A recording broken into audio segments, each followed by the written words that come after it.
সুগা আর হানসো Jung drawing রুমের সোফায় বসেছিল। দুজনেই জাঙ্কুকের অপেক্ষায় ছিল। হানসো জুং জাঙ্কুকের বাসায় চলে যাবে আর সুগা জাঙ্কুকের সাথে বেরিয়ে যাবে নিজের হসপিটালের উদ্দেশ্যে। সুগার জংসুকের বিয়েতে আসার প্রধান কারণ ছিল জিমিনা, কিন্তু জিমিনা সুগার সাথে কেমন যেন আচরণ করছে যেটা সুগার মোটেও ভালো লাগেনি। অন্যদিকে হানসো জুনের সাথে বেশ ভালো আচরণ করছে জিমিনা তো নিজে থেকে সুগার সাথে যোগাযোগ করেছে, এতদিন সুগাকে গুরুত্ব দিয়েছে, প্রতিনিয়ত সুগার খোঁজ নিয়েছে, সুগার প্রতি আগ্রহ দেখিয়েছে বলে দুজন একটি সম্পর্কের মধ্যে জড়িয়েছে। দুজনে রাতের ফোন আলাপে ব্যাঘাত ঘটে বলে সুগার জিমিনের জন্য নাইট ডিউটি ছেড়ে দিয়ে দিনে শিফট হয়েছে। দুজন রাতভর ফোন আলাপ করতে পারে সেজন্য জিমিনা সুগাকে ফোন দিয়ে বলেছিল তাড়াতাড়ি আসতে, সে নাকি তার অপেক্ষা করছে, তার পথে বসে আছে। অথচ সুগা এসেছে 3 ঘন্টার উপরে হয়েছে। জিমিনার কোনো তোড়ফোড় নেই, একবারই কোনো কথাও বলছে না। ওদিকে হানসো জুনের সাথে বেশ ভালোই কথা বলছে। হঠাৎই জাঙ্কুককে উপর থেকে নেমে বেরিয়ে যেতে দেখে হানসো জুন সোফা থেকে লাফ দিয়ে উঠলো। জাঙ্কুক ভাইয়ের কোলে ওটা জংসুক ভাইয়ের ছোট শালী না ব্রো? ইয়েস ব্রো, কোনো ডাউট আছে নাকি? সুগার কথায় হানসো জুনের মাথায় যেন আকাশ ভেঙে পড়লো। জাঙ্কুক আর প্রেম, এটা তো অসম্ভব, সর্বনাশ ব্যাপার। কি জাঙ্কুক ভাই প্রেম করছে? না, সংসার করছে। কি জাঙ্কুক ভাই বিয়ে করেছে? কবে, কখন? তুমি কি আমাকে মিথ্যা বলছো সুগা ভাই? মানে জাঙ্কুক ভাই জংসুক ভাইয়ের ছোট শালীকে বিয়ে করেছে, আমাদের বেআইনকে? আরে তোর বিয়ে কিভাবে হলো রে বলো? তোর তো ভাবি লাগে, বড় ভাইয়ের বউকে কেউ বেআইন ডাকে নাকি ভাবিরা? সুগার কথায় হানসো জুনের মাথা ঘুরে যাওয়ার অবস্থা হয়েছে। জাঙ্কুককে আজ এত বছর ধরে বিয়ে করাতে পারছে না, অথচ সে নাকি বিয়ে করেছে, সংসারও করছে। জিন যদি ব্যাপারটা জানে জাঙ্কুক লুকিয়ে বিয়ে করেছে, অবশ্যই সে রেগে যাবে, কারণ জিন অনেক রাগী মানুষ। তাহলে লিসা কি হবে সুগা ভাই? জাঙ্কুক ভাই লিসাকে বিয়ে করবে না। আমি একটা কাজ করি, ওকে আমি বিয়ে করে ফেলি। দূর, তোর না গার্লফ্রেন্ড আছে ধান্দাবাজ? দরকার হলে দুটো বিয়ে করবো, গার্লফ্রেন্ডকেও রাখবো আর লিসাকেও রাখবো। এবার এক হিসেবে ভালোই হয়েছে, এখন আমি বিয়েটা করতে পারবো। জাঙ্কুক ভাইয়ের জন্য তো আমাকে বিয়ে করাচ্ছিল না আম্মু, তার আগে এখন জাঙ্কুক ভাইকে ধরতে হবে। আমাকে রেখে কোথায় যাচ্ছে? আমি রাতে কোথায় ঘুমাবো? আজকের জন্য তোর ভাইকে ভুলে যা, তোর ভাই এখন বউ পেয়েছে, তোকে সঙ্গে কখনোই নেবে না, আজকে তোকে এখানেই ঘুমাতে হবে। এই বলে সুগা হাসতে থাকে। সময়টা তখন একটার ঘরে, চারদিন আকাশটা অন্ধকারে তলিয়ে আছে, তবে রাস্তাঘাট বৈদ্যুতিক আলোয় উজ্জ্বল। সুগা দম ধরে কিছুক্ষণ গাড়িতেই বসে রইল, এরপর ফোন নিয়ে জিমিনকে কল করে। জিমিনা সুগাকে ফোনে যতটা আপন ভাবে, সামনাসামনি ততটাই অপরিচিত ভাবে। জিমিনা কলটা রিসিভ করে নেয়, ঘুম ঘুম কণ্ঠে সালাম দেয়। নিচে আসুন জিমিন, আমি অপেক্ষা করছি। সুগার গম্ভীর কণ্ঠ শুনে জিমিনা ধরফড়িয়ে উঠলো। ফোনের স্ক্রিনের দিকে তাকিয়ে দেখে হানসো জুনের নামটা দেখি জিমিনের মুখের কোণে হাসি ফুটে উঠলো, কিঞ্চিত লজ্জা পেল। কি এত রাতে আসবো? যদি বাসার কেউ দেখি ফেলে তখন? কেউ দেখবে না, আমি আছি তো, গেট খুলে চলে আসেন, আমি রাস্তায় দাঁড়িয়ে আছি। সুগা কল কাটতে জিমিনা অন্যটা গায়ে জড়িয়ে নেয়, চুরের মতো পা টিপে টিপে ঘর থেকে বেরিয়ে যায়। জিমিনা বুঝলো বাড়ির সবাই ক্লান্ত, যার জন্য সবাই ঘরে আছে, তবে এখনো ঘুমায়নি। বাড়ির বড়রা প্রায় জেগেই আছে, যেটা ভেবে জিমিনের বুকে ধুকপুক করে উঠলো। যদি এত রাতে জিমিনা হানসো জুনের সাথে দেখা করতে গিয়ে ধরা খায়, তাহলে বিশ্বে একটা কাণ্ড ঘটবে। এদিকে গাড়ির সাথে হেলান দিয়ে দাঁড়িয়ে আছে সুগা। জিমিনের গায়ের সাথে সাদা জামাটা যেন একদম মিলে গেছে। সুগা এক দৃষ্টিতে জিমিনে হেঁটে আসার দিকে তাকিয়ে আছে। দূর থেকে সুগাকে দেখে চিনতে না পারলো, মুখোমুখি এসে হানসো জুনের জায়গায় সুগাকে দেখে জিমিনা অনেকটা অবাক হয়। আশেপাশে হানসো জুনকে খুঁজতে লাগে, সে ভেবেছে সুগা বোধহয় হানসো জুনের সাথে এসেছে। জিমিন, আপনি কি কাউকে খুঁজছেন?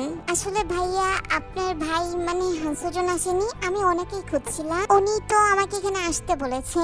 মানে হানসো জুন আপনাকে আসতে বলেছে? আপনার কি ওর সাথেও কথা হয় নাকি? সুগার এরকম কথায় জিমিনের কেমন জানি লাগে। প্রথম থেকে সে তো হানসো জুনের সাথে কথা বলছে। জি ভাইয়া, ওনার সাথে কথা হয়। বাহ, ভালো তো। তা আপনার কতজনের সাথে কথা হয় শুনি? আমি বাজে মেয়ে নই ভাইয়া, প্লিজ আমাকে ওভাবে ভাববেন না। আপনাকে কিভাবে ভাববো জিমিন, বোঝেন আমাকে। আমি না হয় সেভাবেই চিন্তা করি আপনাকে নিয়ে। আপনি পুরোপুরি আমার বিশ্বাসটা ভেঙে দিয়েছেন জিমিন। আর হানসো জুনের সাথে আপনার সম্পর্ক কি? সুগার এভাবে পরপর প্রশ্ন করা জিমিনের ভাল লাগলো না, সেখান থেকে চলে যেতে নেয়। অসন্তুষ্ট গলায় বলে, আমি গেলাম ভাইয়া, আপনার ভাই আসতে বলে দেবেন আমি চলে গেছি। আপনি কোথায় যাবেন? আমার কথা কি শেষ হয়েছে? প্লিজ আমার ধৈর্যের পরীক্ষা নেবেন না, আমাকে ঠকাবেন না আপনি। আপনার কথা বুঝতে ভুল হচ্ছে ভাইয়া, আমি ওনার গার্লফ্রেন্ড, এবার আমাকে যেতে হবে। কি আপনারা রিলেশনশিপে আছেন? কবে থেকে জিমিনা? কত বছর ধরে বলুন আমায়। বছর নয়, 3 মাস ধরে ওনার সাথে কথা হয় আমার। জিমিনের কথায় সুগা চমকে উঠলো। একটার পর একটা বজ্রপাত যেন তার মাথার উপর পড়ছে। 3 মাস ধরে যদি জিমিন জিমিনা হানসোজনের সাথে কথা বলে থাকে, তাহলে সুগার সাথে এতদিন ধরে কথা বলার মানেটা কি? আমার সাথে আপনার কি ছিল জিমিন? আমাকে কেন আগ্রহ দেখিয়ে মায়া বাড়িয়ে ঠকালেন এভাবে? জিমিন খানিকটা বিরক্ত হলো সুগার কথায়। সুগাকে সে ব্যক্তিত্ববান পুরুষ মনে করেছিল, কিন্তু এখন তার পাগলামতে তাকে অসভ্য মনে হচ্ছে। আমাকে মিথ্যা অপবাদ দিবেন না ভাইয়া, আমি আপনাকে কি করে ঠকালাম? আপনার সাথে আমার কখনো কিচ্ছু ছিল না। এত মিথ্যা আপনি কি করে বলছেন জিমিন? আমাকে সামনে রেখে এভাবে অস্বীকার করে যাচ্ছেন। হানসোজন আপনার এত প্রিয়, ওর সম্পর্কে কি জানেন আপনি? ওর গার্লফ্রেন্ড আছে, তার সাথে বিয়ে পর্যন্ত ঠিক হয়েছে। হানসোজনের 3 বছরের রিলেশনশিপে ঢুকেছেন আপনি 3 মাসের ছলনা হয়ে। সুগার কোনো কথায় জিমিনা বিশ্বাস করলো না, কারণ ওদের ফোন আলাপে হানসোজন বলেছিল জিমিন ছাড়া সে কোনো দ্বিতীয় নারীর সাথে কথা বলে না, এমনকি রিলেশনশিপেও নেই। আমাকে বিশ্বাস না করে কল দিয়ে দেখুন না আপনার প্রেমিককে, চেক করে দেখুন ও তার হবু বউর সাথে এখনো ফোনে কথা বলছে। মোটেও না, উনি এক্ষুনি আমাকে কল দিয়ে নিচে আসতে বলেছে। আপনি মিথ্যে বলছেন। প্লিজ আমাকে আর রাগাবেন না জিমিন, এমনিতে আমার মাথা ধপধপ করছে আপনার বেইমানিতে। আপনাকে আমি ডেকেছি এখানে। হানসোজন উপরে ওর ঘরে আছে, দাঁড়ান আমি ওকে ফোন দিচ্ছি। এরপর সুগা হানসোজনকে ফোন দেয়, স্পিকারে রেখে দেয়। সত্যি সত্যি ফোনটা ওয়েটিং দেখাচ্ছে। এদিকে জিমিনা কপাল কুঁচকে নেয় অপরিচিত নাম্বার দেখিয়ে। জিমিনা ভাবলো এটা হয়তো হানসোজনের 3য় নাম্বার, কারণ তার 2টা নাম্বারই জিমিনের মুখস্থ। পরক্ষণে হানসোজন সুগার ফোনটা ধরে নেয়। রাগান্বিত সুগা কথা পেঁচালো না, সে ভালো করে জানে এত রাতে হানসোজন তার গার্লফ্রেন্ডের সাথে কথা বলছিল। এত রাতে তোর ফোন ওয়েটিং কেন? কার সাথে কথা বলছিলে তুই? জুইর সাথে। ভাই কেন, কি হয়েছে, কিছু বলবা তুমি? তোর সাথে জুইর রিলেশনশিপ জানি কত বছরের? 3 বছরের। ভাই তুমি তো সব জানো, তাহলে এগুলো কেন প্রশ্ন করছো? তাহলে জিমিনের সাথে কি চলে তোর? ওর সাথে কেন কথা বলিস? কয়টা লাগে তোর? বেয়াদব হয়েছিস। কি বলছো কি ভাই? আমি আবার কার সাথে কথা বলবো? জিমিনটাকে। আমি জুই ছাড়া কারোর সাথেই কথা বলি না। সুগার মাথাটা গরম হয়ে যায়। একদিকে জিমিনা সুগাকে অস্বীকার করছে, অন্যদিকে হানসোজন জিমিনকে অস্বীকার করছে। দুটোই মিথ্যাবাদী। হানসোজন একদম মিথ্যা বলবি না, তাহলে কিন্তু খুব খারাপ হয়ে যাবে। জুইর সাথে রিলেশন থাকা অবস্থায় কেন তুই জিমিনের সাথে কথা বলেছিস? সবকিছু তোদের কাছে মজা মনে হয়? মানুষের ফিলিংসের কোনো মূল্য নেই তোদের কাছে? শেষের কথাগুলো মূলত সুগা জিমিনকে খোঁচা মেরে বলেছে। আমি সত্যি বলছি সুগা ভাই, বিশ্বাস করো আমার জিমিনা নামে কারোর সাথে কোনো রিলেশনশিপ নেই, আমি তাকে চিনিও না। সুগা রেগে মেগে কিছু বলতে যাবে, তার আগে পাশ থেকে জিমিনা রাগান্বিত হয়ে ফোনটা কেটে দেয়। আর কত মিথ্যা সাজাবেন আপনি নিজের কথা সত্যি করার জন্য? কাকে ফোন করেছেন? আমি তো হানসোজনের কণ্ঠ চিনি, ওটা কখনোই হানসোজনের কণ্ঠ হতে পারে না। 3 মাস ওর সাথে কথা বলেছি আমি। এই বলে জিমিনা হানসোজনের নাম্বারে কল দেয়। তখনই সুগার ফোনটা বেজে ওঠে। আপনি আমাকে কেন কল দিচ্ছেন?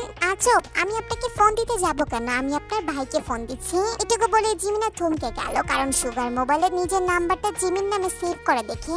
এরপর আবারও হানসোজনের নাম্বারে কল দিতে সুগার ফোনটা বেজে উঠল। এটা আপনার নাম্বার কি করে হয়? এটা তো আপনার ভাইয়ের নাম্বার। তার মানে আপনি আমাকে এখানে ডেকেছেন? আচ্ছা, আমি আপনার সাথে ফোনে কথা বলতে চাই, আপনি কলটা একটু রিসিভ করুন। এই বলে জিমিনা সুগাকে ফোন দেয়। সুগা কল রিসিভ করে একটু কথা বলে। সুগার কণ্ঠ শুনে জিমিনা স্তব্ধ হলো, বুক কাঁপলো, চোখের পাতা ভিজে গেল। তার মানে আমি হানসোজন মনে করে আপনার সাথে কথা বলেছি এতদিন? আপনি ছিলেন হানসোজন নামের পেছনের ব্যক্তিটা, আমাকে কেন আগে বলেননি আপনি? আপনি আমার ফিলিংস নিয়ে খেলেছেন ডাক্তার সাহেব, আমি নয়। আপনি আমাকে ঠকিয়েছেন। আমার আপনাকে ঘৃণা করা উচিত।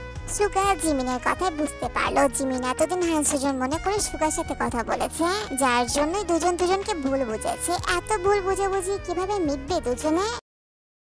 রাতের 6টা পেরিয়ে পৃথিবীতে ভোর নামলো। সকাল তখন 5টা 7-এর ঘরে। খুব সকালে তোর ঘুম ভাঙার অভ্যাস থাকলো, আজকে একটু তাড়াতাড়ি ঘুম ভেঙে গেছে। তাই ঘুমের মধ্যে অল্প স্বল্প নড়তে চাইলে নিজেকে বন্দি মনে হইলো। নড়তে চেয়েও সে নড়তে পারলো না। মুখ ঠেকলো কারো গলায়। তে নিজের নাক ঘষলো, সেখানে নাকে খোঁচা খোঁচা শুয়ের মতো কিছু বিঁধলো। তে নাক মুখ কুচকে ঘুমের মধ্যে নিজের একটা হাত নাকের ব্যথিত জায়গায় ঘষতে চাইলো, বুঝতে পারলো হাতও তুলতে পারছে না। তে অনুভব করলো কেউ ওকে শক্তপোক্ত ভাবে জড়িয়ে ধরে আছে।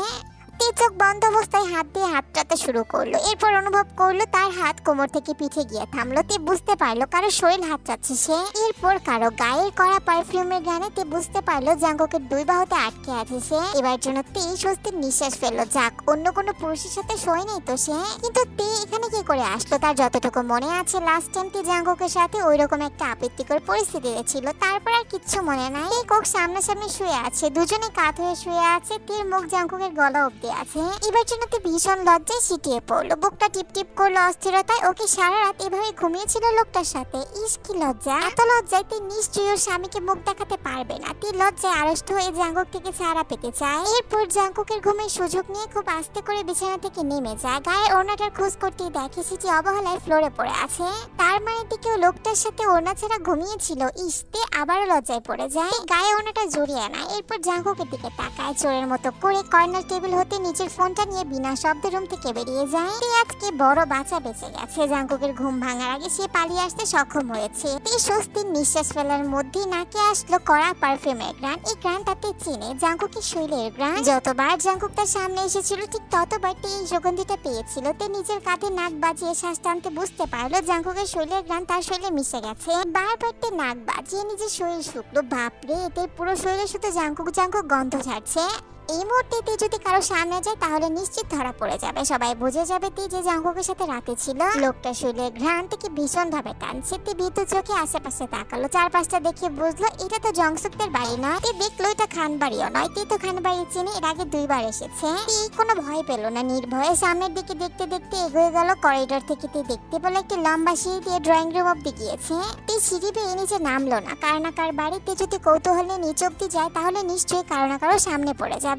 তখন যদি অপরিচিত দেখে নানা রকম প্রশ্ন করে কি উত্তর দিবে? আবার জাঙ্কুকের ভয়ে রুমেও যেতে পারছে না। হাতের ফোনটা লক খুলতে তীর মাথায় দুষ্টু বুদ্ধি আসতো। তীর জামাই তো আর জানে না যে ওদের সম্পর্কে অবগত, তাহলে এই বিষয়ে লোকটাকে একটু হেনস্থা করলে কেমন হয়।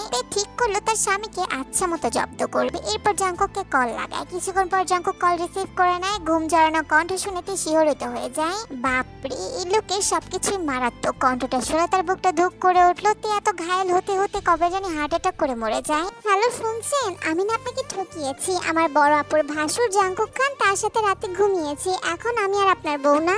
এর কথায় চট করে জাঙ্কুকের ঘুমের রেশ কেটে যায়। ফোন কানে নিয়ে মাথা উঁচিয়ে তাকালো, দেখলো নেই। বেয়াদব বউটা তাকে ঘুমের মধ্যে রেখে পালিয়েছে। হয়তো আশেপাশে কোথাও আছে আর সেখানে গিয়ে জাঙ্কুককে কল দিচ্ছে। সমস্যা নাই বউ, জাঙ্কুক খান আমার বউয়ের সাথে ঘুমিয়েছে, আমি এখন ওর বউয়ের সাথে ঘুমাবো। তাহলে তো হিসাব বরাবর। আমার বউয়ের সাথে ঘুমানোর শোধ আমি ওর বউয়ের সাথে ঘুমিয়েই তুলবো। জাঙ্কুকের কথাতে থতবত খেয়ে যায়। চট করে ফোন কেটে দেয়। জাঙ্কুককে জব্দ করতে গিয়ে নিজেই জব্দ হয়ে গেল। জাঙ্কুক খান আর ফোনের ওপাশের ব্যক্তিটার বউ তো নিজেই, দুজন মানুষ তো একই। ফোনের লোকটা যদি জাঙ্কুক খানের বউর সাথে ঘুমিয়ে শোধ তুলতে চায় তাহলে তো তীর সাথে ঘুমাতে হবে। আবার শেষে কিনা তীর কথায় তেকেই ফাঁসিয়ে দিল। সকাল 5টা পেরিয়ে 5:45 ঘরে কাক ঢাকা ভরে পাখির কিচিমিচি শব্দ ভেসে আসছে অদূরে লিচু গাছটা থেকে। লিচু গাছে অসংখ্য লিচু ধরেছে। তীর কাছে অনেক লোভনীয় মনে হচ্ছে। তার প্রচুর খেতে ইচ্ছে করছে, কিন্তু কার না কার বাড়ি সে তো জানে না। এই সিঁড়ি বেয়ে নেমে ড্রয়িং রুম পার করে বাইরে এসে দাঁড়িয়েছে। ছোটখাটো এই ডুপ্লেক্স বাড়িটার সামনে সুন্দর একটি বাগান আছে, তবে সেই বাগানে ফুলের চারা নেই, আছে অসংখ্য ফলের গাছ। এই ঘুমটা তিনি এসে নুয়ে পড়ে লিচু গাছের নিচে দাঁড়ালো। ওর গায়ে এখনো কালকের পরা সেই সাদা পাকিস্তানি ড্রেসটি আছে, আর তার পায়ে আছে জাঙ্কুকের সেই বড় বড় স্যান্ডেল। ঘুরে ঘুরে বাগানটা দেখতে লাগলো। হঠাৎই তার কানে আসে ইউনোর কণ্ঠ। ইউনো কোনো মেয়েদের সাথে কথা বলছে। হঠাৎ তখন জাঙ্কুকের কথা মনে পড়ে যায়। লোকটা হয়তো এখনো ঘুমিয়ে আছে। কাল রাতের ওসব ঘটনার পর তীরা সাহস নেই লোকটার সামনে দাঁড়ানোর। ভাগ্যিস কাল রাতে বেহুশ হয়ে গিয়েছিল, নয়তো হার্ট অ্যাটাক করে মরে যেত। এই ভাবনার মাঝে কারো উপস্থিতি টের পেলো। চোখ তুলে তাকাতেই জাঙ্কুককে দেখতে পায়। ততবত কি জাঙ্কুককে দেখি তৎক্ষণাৎ সেখান থেকে পালাতে চায়, কিন্তু তার আগে জাঙ্কুকের বাহু টেনে ধরে। কাছে টেনে আনে, থুতনি ধরে মুখটা উপরে তোলে। দুজনের চোখাচোখি হয়ে যায়। লজ্জায় যেন মরে যাচ্ছে। ম্যাডাম, কি সমস্যা? পালাতে যাচ্ছেন কেন? উত্তর করলো না, জোর করে মুখটা নামিয়ে নিল। এভাবে তার ভীষণ লজ্জা লাগছে। লজ্জায় সিটিতে হাঁসফাঁস করতে লাগলো। বারবার কাছে আসছেন, ধরা দিচ্ছেন, তর্ক করছেন না। কাহিনী কি? আমার প্রেমে টেমে পড়েছেন নাকি ম্যাডাম? জাঙ্কুকের দুষ্টু কথার ফাঁকে ছিল তার ঠোঁটের কোণে মিটমিট হাসি। হঠাৎই তার বিষণ্ণ মুখ দেখে জাঙ্কুকের হাসি থমকে যায়। প্রেমে পড়ার জন্য আপনার ফিয়ান্সে লিসা আপু আছে, আমি কেন প্রেমে পড়তে যাব? আমি প্রেমে পড়বো না। কি ম্যাডাম, জলে? জি না। এটুকু বলেতে গাল ফুলিয়ে জাঙ্কুকের দিকে পিঠ মোড়ে দাঁড়ায়। জাঙ্কুক মুচকে আসে। সে জানে তার বউটা জেলা। সে তো জেনে বুঝে বউকে জ্বালানোর জন্য এইসব বলছে। জাঙ্কুক এবার তার বাহু টেনে নিজের দিকে ফেরে গাল টেনে বলে, পোড়া পোড়া গন্ধ পাচ্ছি ম্যাডাম, কার কলিজা জানি পুড়ছে। এবার জাঙ্কুকের দুষ্টু হাসির দিকে তাকালো। সে বুঝতে পারছে জাঙ্কুক তাকে জেনে বুঝে হেনস্থা করছে। শুনছেন, এই বাড়িটা কার? তোমার বাড়ি? আমার না, প্লিজ বলুন না বাড়িটা কার, আর লিচু গাছটা কার? এই বাড়ি ঘর এখানকার সবকিছুই তো তোমার, আমি তো ভাড়াটিয়া। তোমার কি? আপনি আমার ভাড়াটিয়া?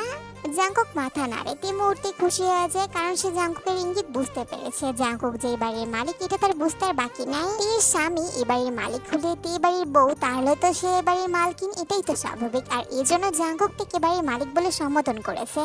দুজনের কেউ কাউকে এখন পর্যন্ত ভালোবাসি বলেনি, আর না কেউ কাউকে জানিয়েছে তারা একে অপরের স্বামী স্ত্রী হওয়া সম্পর্কে অবগত আছে। অথচ তাদের দুজনকে একত্রে দেখলে যে কেউ বলে দিতে পারবে তাদের দুজনের মধ্যে কতটা গভীরভাবে প্রেম চলছে।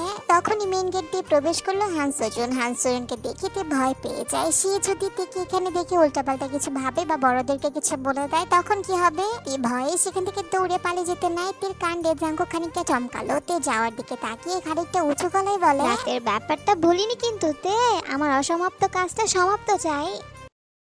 ডাইনিং টেবিলে হান সজুনের মুখোমুখি জড়তা নিয়ে বসে আছে তে। পাশে জাঙ্কুক বসে আছে। টেবিলের উপর হাজার রকমের খাবার। জাঙ্কুক একা থাকলে একটা কথা ছিল, কিন্তু হান সজুন মুখোমুখি বসে থাকায় তে জড়তায় নড়তেও পারছে না। হান সজুন এক দৃষ্টিতে তাকে দেখছে। সে এখন বড় ভাইয়ের বউকে গবেষণা করতে বসেছে। যতক্ষণ না পর্যন্ত হান সজুনের গবেষণা শেষ হয় ততক্ষণ পর্যন্ত তের দিকে এভাবেই তাকিয়ে থাকবে সে। এরকম মতিগতি দেখে জাঙ্কুক বিরক্ত হয়। ধমক দিতে হাঁসফাঁস করে ওঠে। অস্বস্তিতে পড়ে থতপত খেয়ে যায়। জাঙ্কুকে ঠিক করে রাখা প্লেটটা উল্টিয়ে রাখে।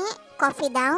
এই জাঙ্কুকে কফি দিতে গিয়ে চায়ের কেটলিতে ধরতে চায়। তখনই হান সজুন বলে, ভাবি আমার প্লেটটা উল্টিয়ে দাও না। ভাইয়ের মতো করে সোজা প্লেটে নাস্তা করতে মজা পাচ্ছি না, উল্টো প্লেটে নাস্তা করলে নিশ্চয়ই মজা পাবো, তাই না? হান সজুনের মুখে ভাবি ডাকটা শুনে তের মনে অস্থিরতার ঝড় তুললো। অস্থির ভঙ্গিতে জাঙ্কুকের দিকে তাকায়। জাঙ্কুক আগে থেকে তার দিকে তাকিয়ে আছে।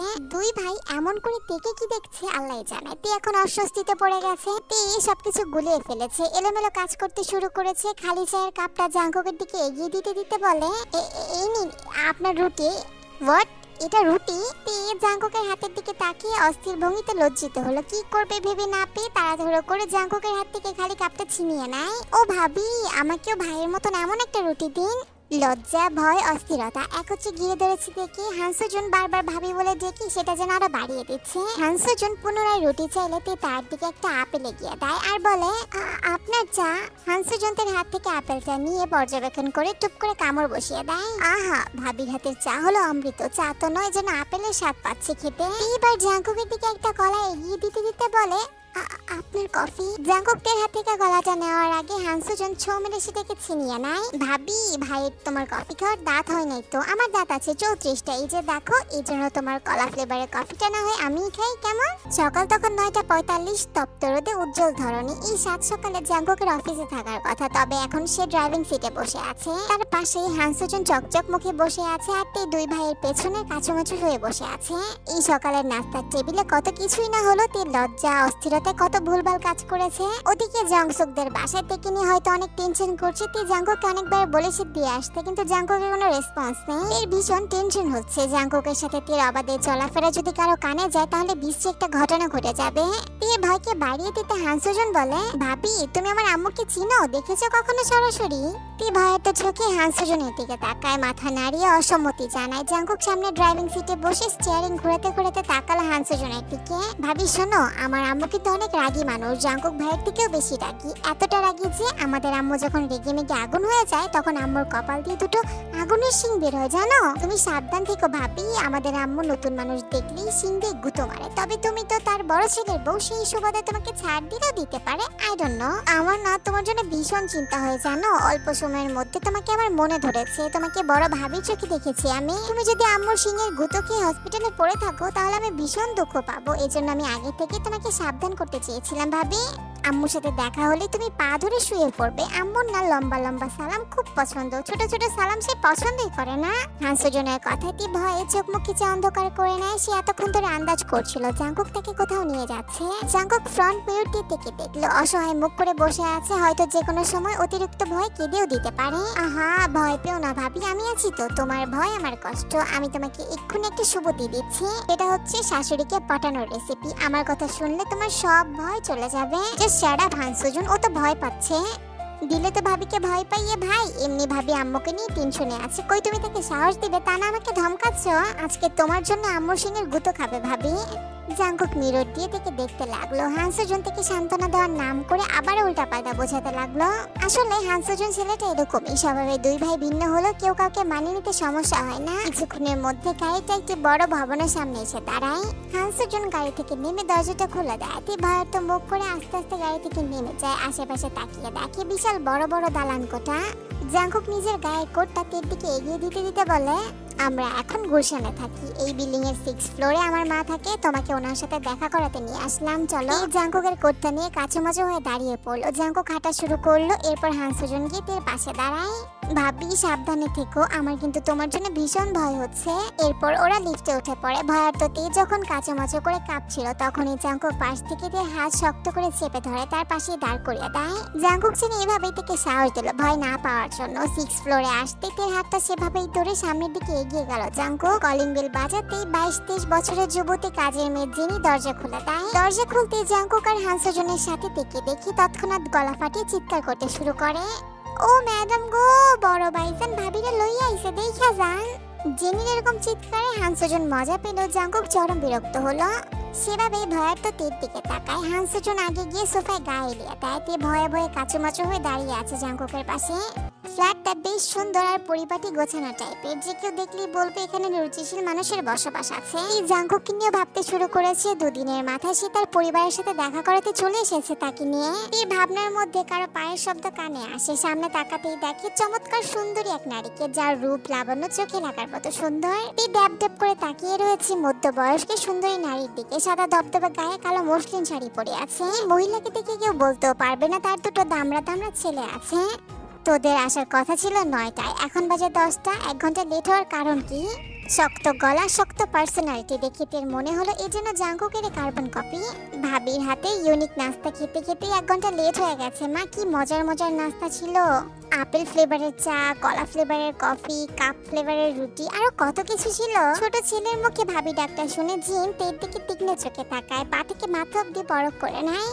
খেয়ে এসেছিস কেন? না করেছিলাম না? আমি যে সকাল থেকে না খেয়ে অপেক্ষা করছি তোদের জন্য, সেটা মনে নেই? টেবিলে নাস্তা দিতে বলো মা, আমরা তেমন কিছুই খেয়ে আসিনি, শুধু কফি খেয়ে এসেছি। জিনি সবার জন্য ডাইনিং টেবিলে খাবার রেডি করতে শুরু করে। জিন তের দিকে তাকায়। আপাতত জাঙ্কুকের গা ঘেঁষে সে দাঁড়িয়ে আছে। এই মেয়ে এদিকে আসো। জিনির এরকম গম্ভীর ডাকে তে সারা শরীর শিহরিত হলো। আতঙ্কের ন্যায় খামচে ধরলো জাঙ্কুকের কোমরের শার্ট। জাঙ্কুক থেকে ইশারা যেতে বলে, কিন্তু তে গেল না। জাঙ্কুকের পিছে লুকিয়ে পড়লো। জিন এবার ধমকে সুরে বলে, এই মেয়ে শুনতে পারছো না ডাকছি তোমায়, এদিকে আসো কাম। জিনের ধমকে তে এবার ফুপিয়ে কেঁদে দিল। কি হয়েছে? ও কাঁদছে কেন এভাবে? আরে তোমার ছেলেকে জিজ্ঞাসা করো না মা, আসার সময় ওকে উল্টাপাল্টা বুঝিয়েছি তোমার নামে, সেজন্যই তোমাকে ভয় পাচ্ছে। জিন এবার তীক্ষ্ণ চোখে হানসোজনের দিকে তাকায়। এরপর তের হাত ধরে থেকে নিয়ে সোফার উপর বসিয়ে দেয়। 1 গ্লাস পানি এগিয়ে দেয়। এই পানিটা খাও, আমাকে ভয় পাওয়ার কিছুই নেই, নাও। ভয়ে ভয়ে পানিটা নিয়ে দেয়। ফোপাতে ফোপাতে গ্লাসের পানিটা শেষ করে দেয়। আমার ছেলেকে কি দেখে পছন্দ করলে তুমি? ওর ওই চেহারাটা ছাড়া আর তো কিছুই নেই পছন্দ করার মতো। তাহলে তুমি ওকে কি দেখে বিয়ে করলে? আমার ছেলের সুন্দর চেহারার প্রেমে পড়েছো নাকি? জিনের এরকম সোজা সাপটা কথাতে বুঝতে পারলো মা ছেলে দুটোই এক। এবার মাথা নাড়িয়ে না বলে, চেহারার প্রেমে পড়নি বলছো? তাহলে কিসের জন্য বিয়ে করেছো ওকে? ও তো সুবিধার মানুষ নয়।